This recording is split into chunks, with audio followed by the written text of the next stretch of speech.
El ataque que sufrió una estudiante de 7 años al interior de un colegio en La Granja volvió a poner en el centro del debate la violencia escolar y los desafíos para prevenir este tipo de hechos. Sobre ello conversaremos con Jorge Varela, director del Laboratorio de Convivencia del Instituto de Bienestar Socioemocional de la Universidad del Desarrollo. Jorge, buenas tardes. Gracias por estar con nosotros. Hola, muy buenas tardes. Saludos a todos y todas los que nos están escuchando ahora. Muchas gracias. A ver, Jorge, ¿qué nos dice un hecho de esta gravedad sobre el estado actual de la convivencia escolar en nuestro país? Efectivamente es un dato alarmante, preocupante. Lo primero yo creo que uno debería mencionar es darle mucho ánimo a esa familia y a esa comunidad escolar. Lo que uno ha podido leer en los medios de comunicación, hay harta preocupación, obviamente, en la madre de esta estudiante, pero también en los otros apoderados. Mm. Y efectivamente nos muestra una preocupación a nivel nacional, de hechos que no estábamos acostumbrados en nuestro sistema escolar. Esta forma de agresión que definimos como violencia es algo que ha ido aumentando, si bien no están desbordados nuestros colegios de violencia, pero estos hechos de gran connotación pública sí se han hecho presentes. De hecho, hace como una hora también hubo otro hecho en San Bernardo, donde dos estudiantes se pelearon en las afueras de un liceo y uno terminó matando a otro con arma blanca. Entonces, efectivamente hay algo, yo creo que ya tenemos que darnos cuenta de que hay una forma de agresión violenta entre adolescentes o niños y niñas que está en el colegio o también está fuera del colegio y que quizás la escuela es un espacio más donde se reproduce. Entonces, ¿esto refleja un aumento de los niveles de violencia entre los estudiantes desde hace cuánto tiempo hasta ahora? Es difícil hablar de un aumento cuando no siempre tenemos las mismas métricas. Eh, en Chile, los últimos 20 años, los primeros 15 años teníamos una encuesta bianual que terminó en el año 2012 y después fue reemplazada por otra encuesta nacional que se llama de polivictimización, que se aplicó en 2016 y después el 2023. Y ahí efectivamente hubo un leve incremento de la agresión por parte de los pares, pero no se puede comparar con las métricas anteriores porque eran otros instrumentos. Hoy día no tenemos estudios nacionales representativos de todas las regiones de reportes de hechos de violencia. Entonces, las cifras que estamos mirando son las denuncias. Y Mm. efectivamente ha habido un aumento sistemático de denuncias de este tipo de comportamientos.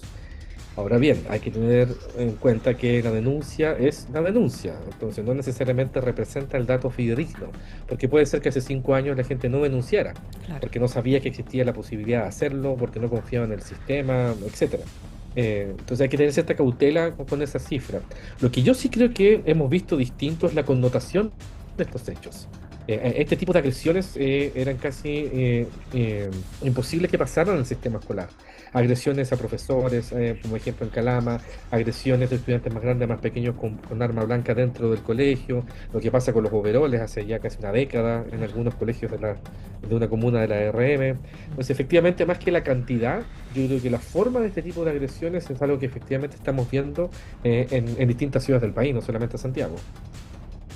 Claro, porque de una u otra manera los niños en el colegio siempre como que arreglaban sus problemas, pero no era con este nivel de agresividad y violencia que se está registrando en estos momentos. No porque uno avale que arreglen las cosas a su manera, pero efectivamente se daba, pero no de manera tan violenta. Ahora, en el caso de esta niña, la presunta agresora, tiene 13 años, ella se le aplicó aula segura, fue suspendida.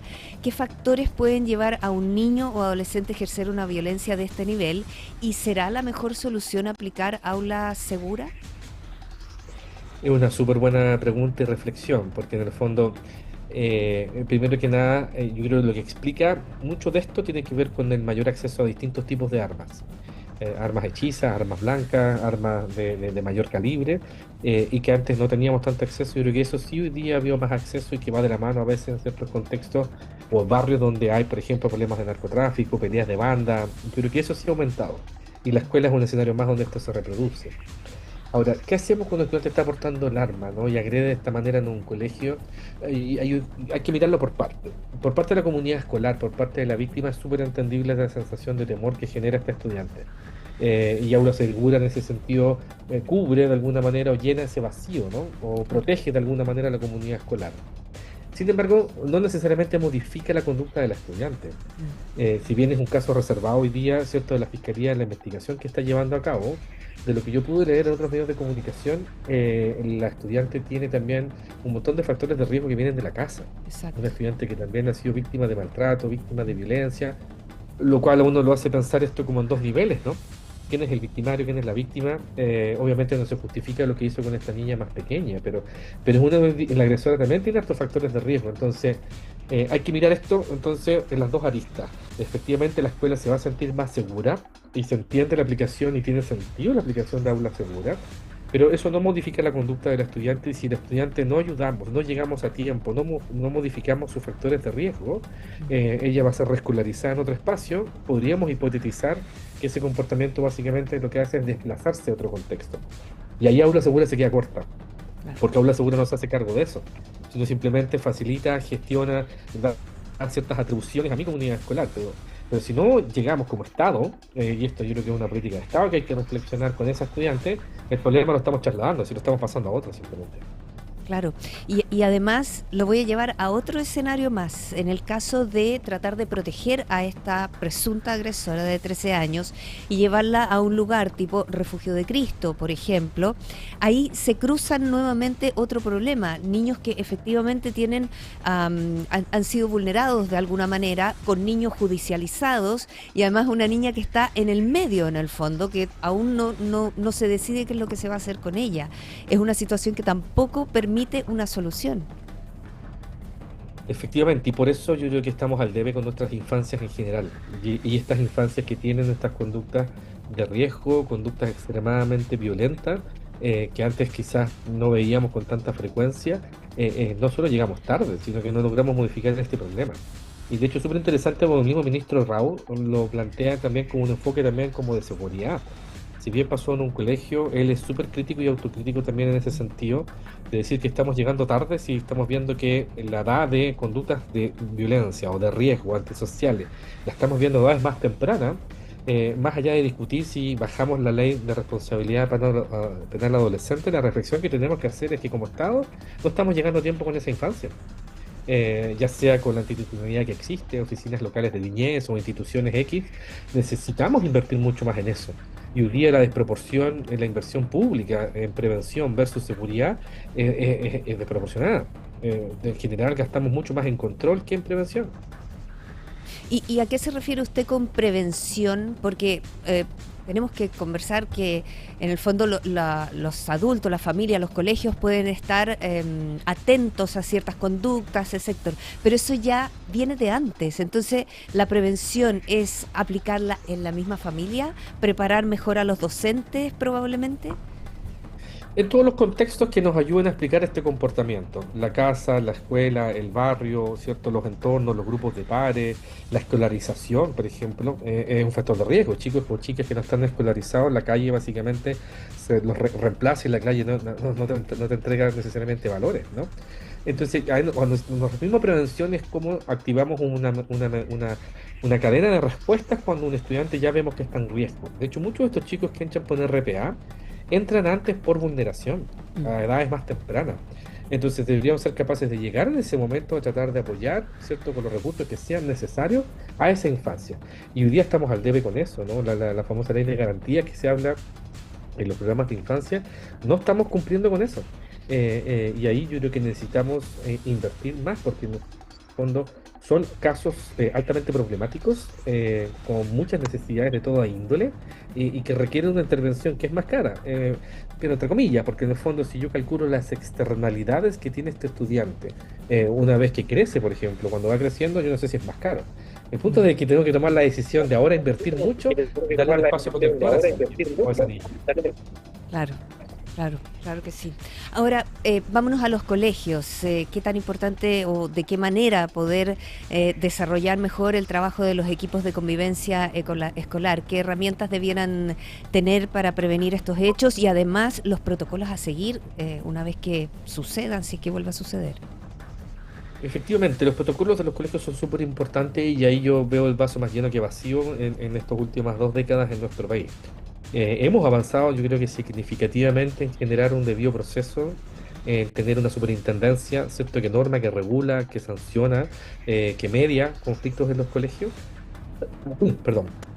Pero no es suficiente si no apoyamos a los encargados de convivencia escolar y en particular a los profesores y profesoras. Mm. Y lo que pasó en Calama y lo que ha ido pasando con hechos de violencia hacia los docentes también nos abre otra lista de este fenómeno, Claro. que es lo que pasa al docente, ¿no?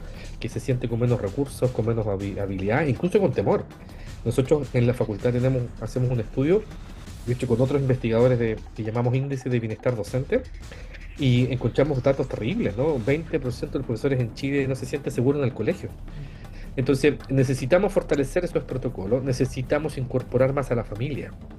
Ese protocolo, si no cuenta con un apoyo de la familia, es súper difícil que cambie la conducta, porque mucho de esto que estamos viendo en una sala de clase nace, se refuerza, se potencia también en el barrio, en la casa, en otros contextos. Por lo tanto, yo necesito fortalecer ese espacio. Y en segundo lugar, yo creo que también hay un déficit en una oferta de salud mental especializada. En algunos casos hay estudiantes que, si bien no es la causa de la conducta de extrema de agresión o de violencia, es un factor de riesgo, es un concomitante, es un elemento que está presente ahí que puede hacer que tú te desregules más que lo que deberías regularte, por Ujú. ejemplo. Claro. Y ahí nos falta fortalecer la oferta, porque el colegio no es un hospital, no es un consultorio. Pero muchos colegios nos dicen, ¿dónde lo derivo? ¿A dónde lo atienden? ¿Quién Claro. nos apoya con esto?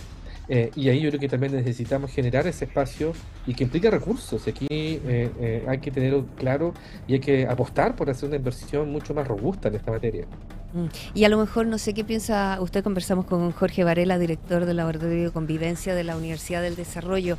Las mismas universidades que están preparando a los futuros docentes, aplicar, digamos, nuevos ramos o algún tipo de capacitación que pueda permitirles enfrentar a niños diferentes a los de antes.